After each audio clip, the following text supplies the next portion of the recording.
Okay, so let me now announce the next speaker, who is also our last speaker before lunch. His name is Peter He, and he is the lead developer at ContractLand, and they're building chains for trading crypto. Thank you.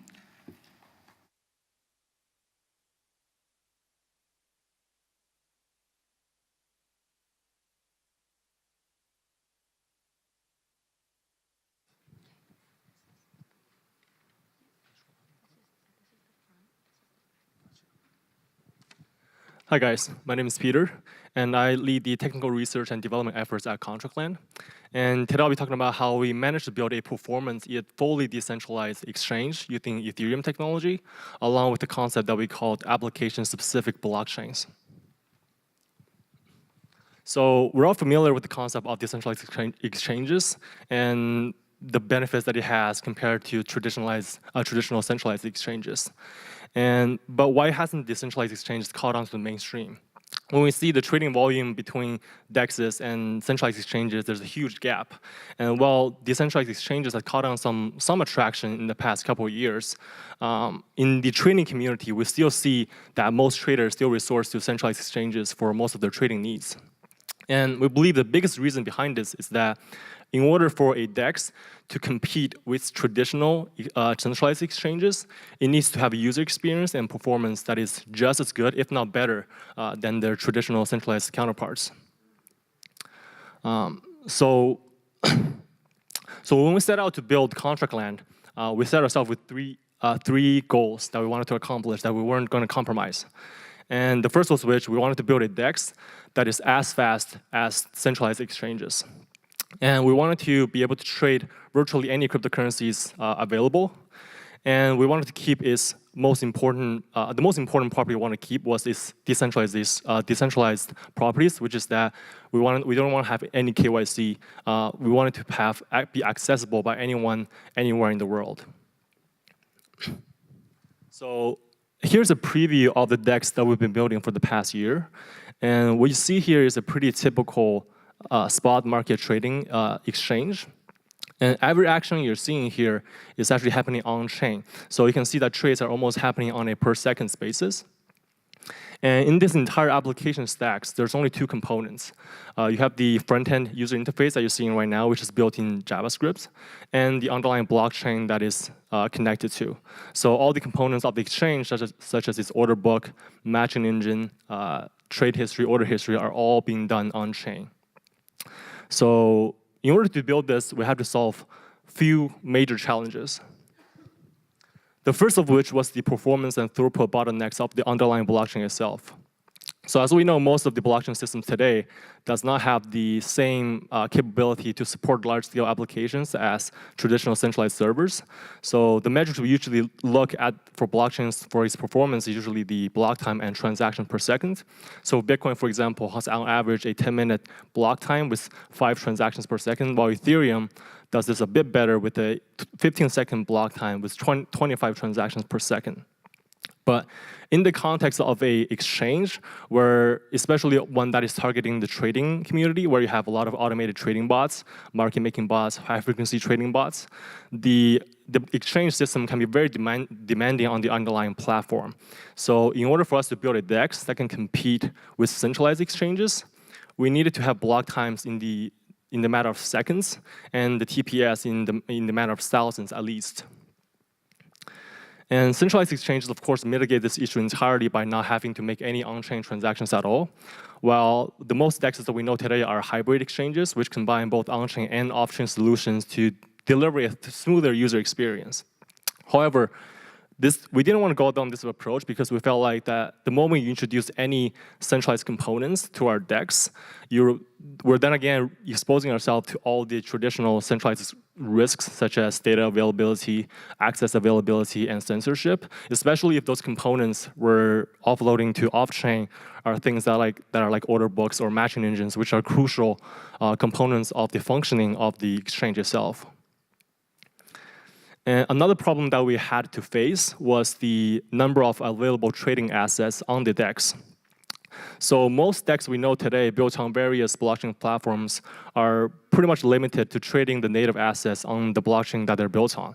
So in the case of Ethereum, for example, most DEXs built on Ethereum are limited to trading Ether and ERC20 tokens. But when we look at the 24-hour trading volumes of all the cryptos, we see that none of them are ERC20 tokens. We have popular coins such as like Bitcoin, Ether, EOS, Ripple. So in order to build a DEX that can face the mainstream trading community for crypto, we couldn't limit ourselves to just ERC20 tokens. We had to include other cryptocurrencies as well. So when we started building, started researching on the methods that we can use to approach the building of our DEX, we realized that the traditional methods of building dApps or DEXs wasn't going to help us accomplish our goals. So we had to try something new. We have to kind of think outside of the box a bit. And one of the concepts that we came up with was called application-specific blockchains, or app chains for short. And to put in simple terms, an app chain is a public Ethereum blockchain that runs a singular application logic. And by doing this, you solve the performance and throughput issue in a few ways. The first benefit is throughput. And this is benefiting from without making any additional optimizations of the blockchain layer itself. So when you're running an app chain, when you're running an application on an app chain, you don't have to worry about other applications possibly going viral on your network and congesting up the networks for your users, because the application chain itself runs a singular application logic. But of course, in order to increase the performance, you have to actually make customizations on the lower level blockchain layers. And for the blockchain layer, we're using Parity's Ethereum client written in Rust. And the reason we chose to use Parity because it's one of the most robust and well-maintained Ethereum clients out there. But most importantly, it's because its flexibility and modularity in design makes making customizations for app chains very simple to implement. And in order to increase the performance of the app chain itself, we have to make some customization on the consensus layer for the blockchain. And instead of using the traditional proof-of-work consensus mechanism of Ethereum, we're using a much simpler round-robin style consensus mechanism. And how it works is that you have a set of validators, and each validator gets to produce a new block at a new block interval. And all the other validators will try to verify the block and include it in their own blockchain. And once a block is included by and verified and included by more than 50% of all validators, then it's considered finalized. And from the description, you're probably thinking that it's very similar to that of a proof of authority based consensus mechanism, and that's exactly what it is. And for consortium or private chains, that alone would have been sufficient. But our goal for app chains is to be able to deploy them in an open network that can be accessible and maintained by anyone without having to trust any centralized third parties. So in order to do that, we had to figure out a way to incentivize the validators and punish the validators in the case of correct or incorrect behaviors. So in order to do so, we developed a proof-of-stake-based validator selection criteria that validators can actually join the validator pool as long as they have the tokens of the native tokens of the app chain deposited in the staking contracts. So anyone can become a validator for an app chain or exit the validator pool as they please. Another customization we had to make for app chains was the disabling of the Turing completeness of the EVM. So Ethereum was built as to be a generalized blockchain that can run any arbitrary logic. But this is exactly opposite of what we want to do with app chains. For app chains, we just want to run a singular application logic with a defined set of smart contracts. So what we did is that we disabled on the EVM level to disallow the deployment of arbitrary smart contracts. And this allows us to, without censoring the network as a whole, to prevent the execution of arbitrary logic and in the possibility of congesting up the network. So the first chain that we built using this methodology is called TerraChain, which is actually the blockchain that's currently running our trading engine, which we see in the preview that showed. And the current metrics of this blockchain is running on 2-second block times with 3,000 transactions per second. And these numbers are pretty flexible in the sense that in AWS terms, these numbers are pulled from T2 small machines. And if you scale up the machine size that you run these nodes on, such as if you go to MD5, MD medium or MD large machines, you can easily scale up or scale down the numbers.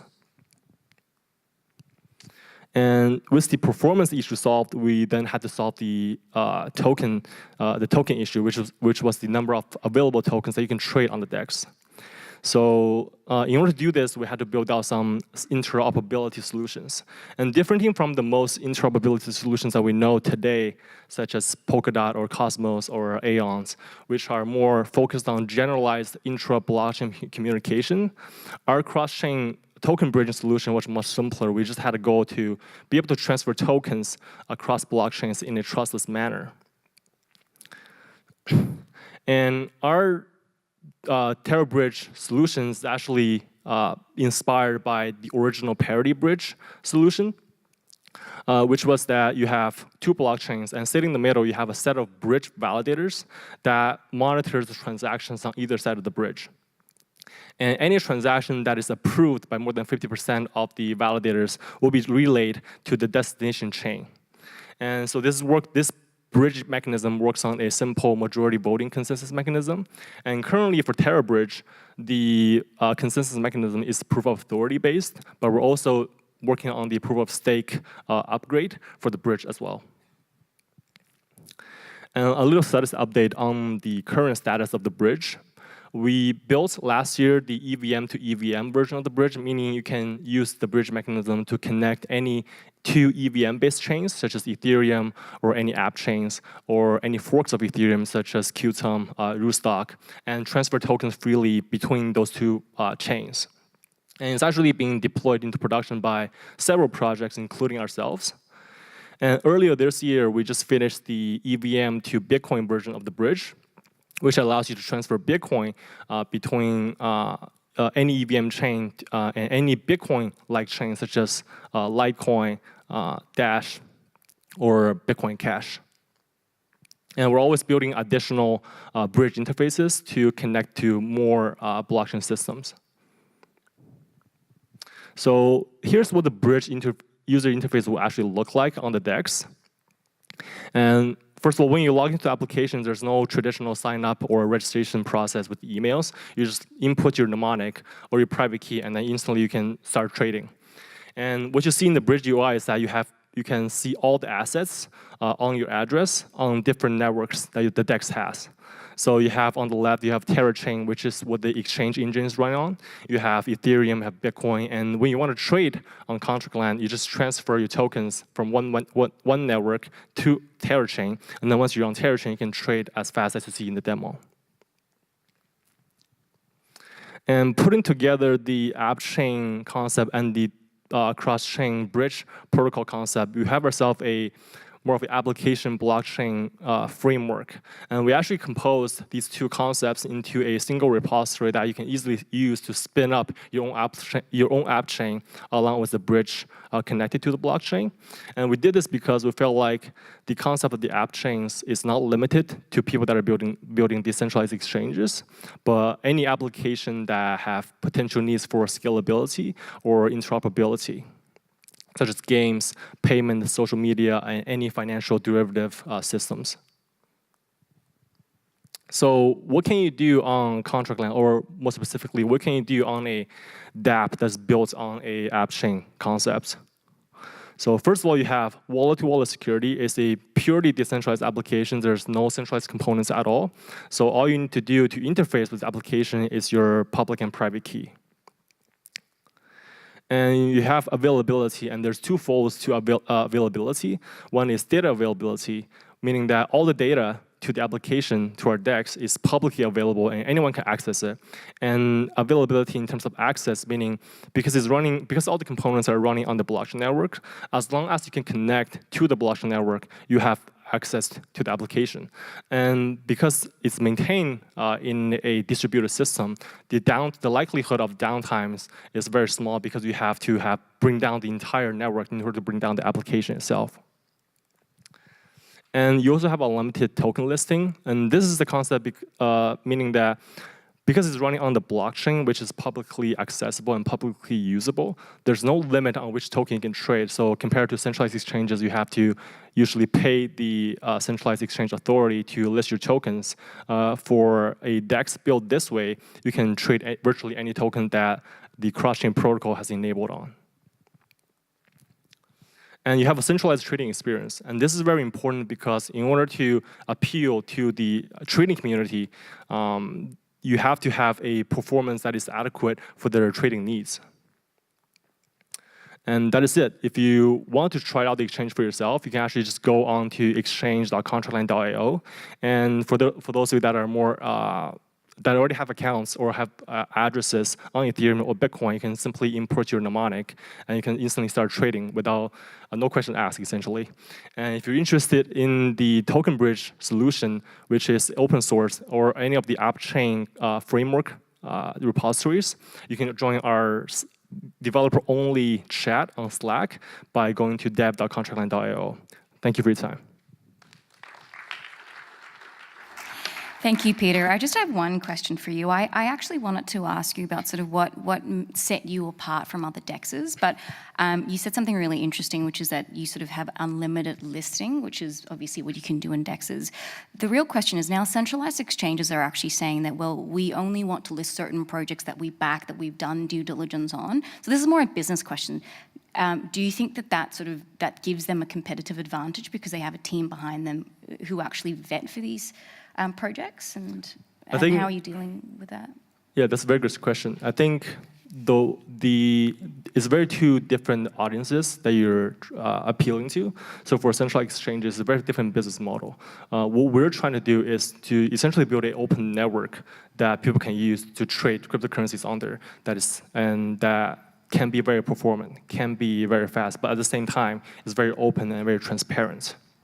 And the question, to answer your earlier question, the difference between what we're building and some of the existing DEX solutions that we already have in the Ethereum ecosystem is that we're more targeted towards the traditional trading community of cryptocurrencies, so not necessarily the technical savvy audiences or the people that are just holding or exchanging tokens for utility purposes. These are the trading community are people that are trading cryptocurrency purely for financial incentives.